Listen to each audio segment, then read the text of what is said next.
6 o'clock. This is Diana Speed. Good evening. Labour has accused the Conservatives of making up stories about its spending plans if elected, but senior Tories have defended their calculations. A cabinet minister has blamed the machinery of government for the delay in releasing a parliamentary report examining Russia's influence in the UK. Voting is drawing to a close in Spain's second general election this year. The greeting cards chain Clinton's is seeking help from its landlords to prevent the company from collapsing. And the Premier League leaders Liverpool have the upper hand against the reigning champions Manchester City. The Chancellor, Sajid Javid, has said he stands by a Conservative Party assessment of Labour's spending plans, which has been dismissed by members of the Shadow Cabinet as an absolute work of fiction. The analysis claims a Jeremy Corbyn-led government would pursue policies costing an extra £1.2 trillion over 5 years, leaving the country facing crippling levels of borrowing and higher taxes. But Labour hit back, accusing the Conservatives of failing to put a price on their own election promises. Our political correspondent Helen Catt has been listening to the arguments. Labour has said it has ambitious plans for spending if it wins the general election to bring about what it calls a programme of radical change. The Tories are keen to frame those proposals as reckless, claiming they would lead to an economic crisis within months. The Conservative document is based on a combination of Labour's 2017 manifesto and pledges that the party has made since. Speaking on the BBC's Andrew Marr show, the Chancellor Sajid Javid defended the analysis. Over 50% of the costings are from Labour's own figures. The rest of them have either come from independent external sources, and in some cases, yes, we have had to work them out ourselves, but we've done that in a reasonable way. But Labour, like other parties, has yet to publish its manifesto for this election, so an accurate figure is extremely hard to predict at this stage. The document includes a £35 billion cost for abolishing private schools, for example, a policy which was approved by Labour's annual conference but may well appear in a different form if it makes it into the manifesto. The Conservatives use a figure of £196 billion that had previously been criticised as their estimate for the cost of renationalising industries like rail and postal services. The calculations also assumed that all policies would run from the start of the 5-year parliamentary term. The Shadow Communities Secretary Andrew Gwynn dismissed the document as a work of fiction. We will have a fully costed manifesto in due course. The challenge is actually for the Conservatives to fully cost their own manifesto, something they didn't do in 2017.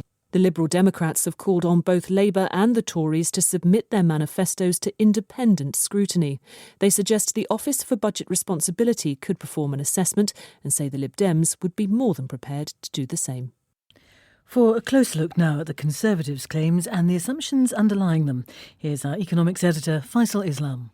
The Conservative dossier arrives at its headline figure of more than £1 trillion by making an assessment over the entire 5 years of a parliament. This is very different to the last such Tory effort before the 2015 general election, which focused on a single fiscal year.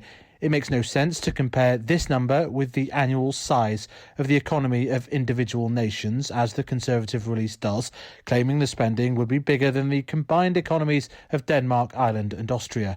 In a single year, it's more like either Sri Lanka or Uzbekistan. And it costs policies that are not at all certain to be introduced within the 5-year timeframe, such as the 4-day week. It is clear, though, that both main parties are planning significant spending rises worth tens of billions per year, having loosened their borrowing constraints, and that Labour openly embraces the idea its plans will be significantly larger still, for example, doubling spending on investment. That could lead to a fairer comparison of the extra spending planned by Labour in the order of several tens of billions per year.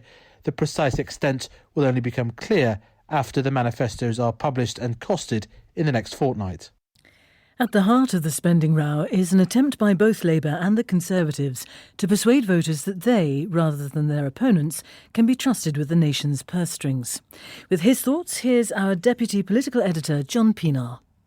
There's nothing new about politicians trying to please the crowd or people lacking faith in politicians.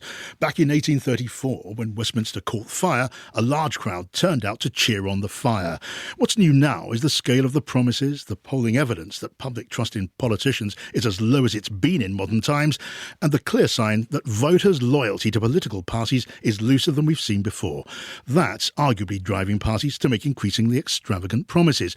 We are seeing the biggest spending plans from the Tories since before the financial crash, and the biggest borrowing plan by Labour since the 1970s. A big factor in deciding this election will probably be who's trusted least. All the leaders say they're worried trust is at stake in this election. Whether you believe them or not, for anyone concerned about the health of politics, it's true. The Transport Secretary, Grant Shapps, has blamed the machinery of government for the delay in releasing a report by the Parliamentary Intelligence and Security Committee examining Russian influence in British politics. He said that at the time of an election, the government was not allowed to publish things which were seen as controversial in any way. A former director of operations at MI6, Nigel Inkster, has told the BBC that not releasing it was a win for Moscow. For Russia, the objectives that it had are being realised by things like the contention over whether or not to publish this report, the doubts that it raises about the integrity of the referendum on EU membership, all of these things. So I think it would be desirable to let some light in on all of this. People in Spain are choosing a new parliament for a second